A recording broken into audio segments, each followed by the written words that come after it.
মুজিবুর রহমানকে।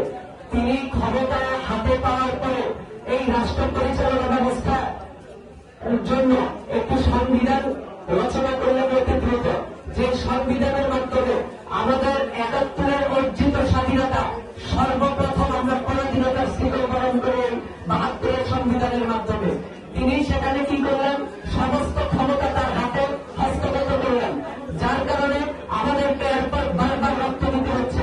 আমরা এই ২৪-এর গণ অভ্যুত্থানের মাধ্যমে আমাদেরকে অন্তত এই শিক্ষাটা দিতে হবে, যাতে স্বাধীনতার এইরকম মহান লোক যেই রকম বাংলাদেশে ফ্যাসিস্ট হয়ে গেছিল, এই গণ অভ্যুত্থানের পরে নতুন বাংলাদেশে যাতে আসলে কেউ নতুন করে স্বৈরাচার না হতে পারে, নতুন করে ফ্যাসিস্ট না হতে পারে।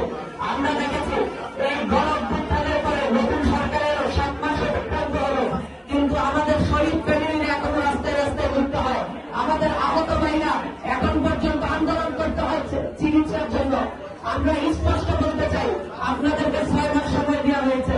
যদি আপনার অযোগ্যতা থাকে, আপনি তো ভোটে নির্বাচিত হয়ে আসেন নাই, আপনাকে যোগ্য মনে করা হয়েছে, আপনাকে উপদেষ্টা বানানো হয়েছে।